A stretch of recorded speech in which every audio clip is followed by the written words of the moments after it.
To Serve Anew by Benjamin Creme's Master. A Master Speaks, Volume 1, page 257.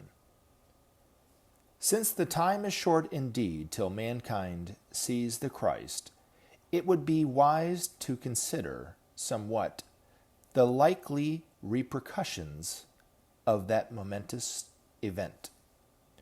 Firstly, men will awaken to a new situation, one altogether unfamiliar and strange.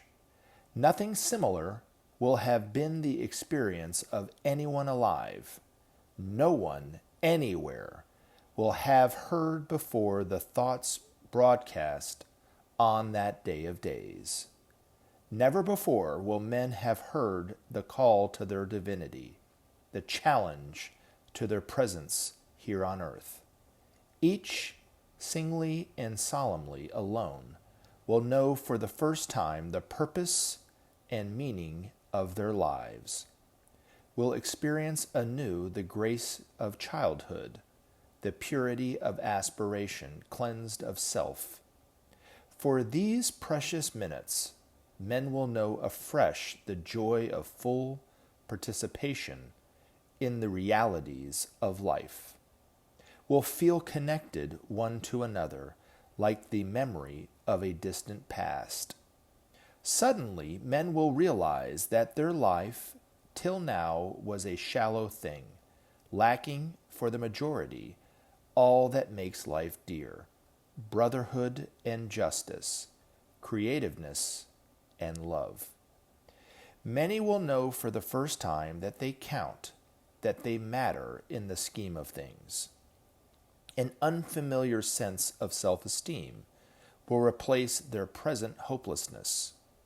Drugs of all kinds will cease their hold on men. Quietly, men's tears will flow in humble gratitude and longing for the good. From that time forwards, a new spirit of sanctity will prevail upon the earth. Men will walk on tiptoe for a time. Soon, however, men will realize that the changes needed in the world are vast, manifold, requiring patience and dedication, imagination and trust. Before long, men everywhere will engage themselves in the work of reconstruction, the rehabilitation of the world.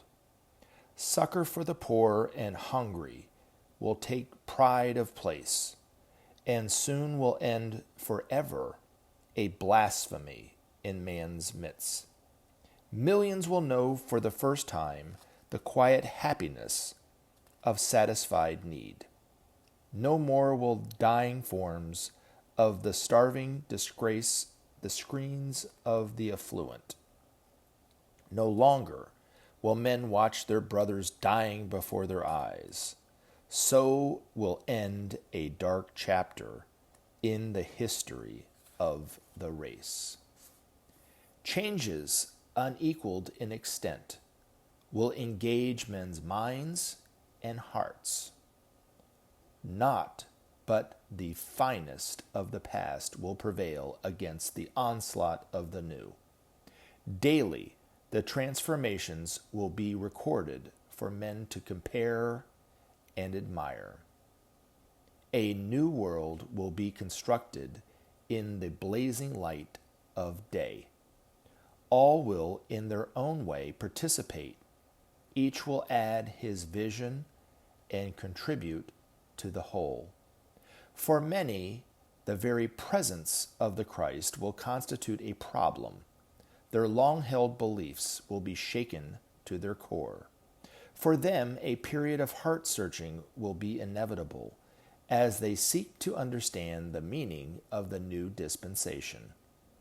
Ancient beliefs die hard and hurt bitterly in the process. Nevertheless, millions will respond with a glad heart, happy to accept the teacher in their midst. Few in time will stand against the common acknowledgement that the Christ, in the person of Maitreya, walks once more upon the earth. Those relatively few who have led the way in preparation for this time will find themselves offered another field of service, an educational endeavor vast in scope. From all sides will come the queries. A long-felt hunger for knowledge will, like a dammed-up river, overflow and burst its banks. Many will seek to know the background and history of this event. For others, the immediate future will be their chief concern. Still others will feel the need to analyze and to question every explanation, unsatisfied in the end with aught but their own beliefs. Persuasion and tact, therefore, must be the order of the day, so to avoid the charge of bigotry and pride.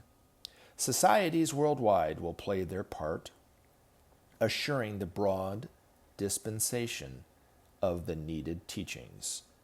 Much remains to be given, but already much remains unopened and unread in the hands of men.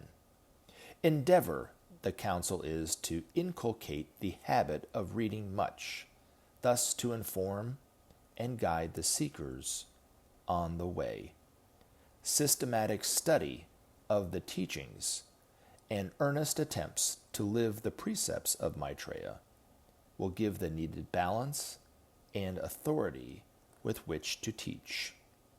Each one thus is equipped, can avail themselves of this opportunity to serve anew. Seize it, the counsel is, with alacrity and humble pride.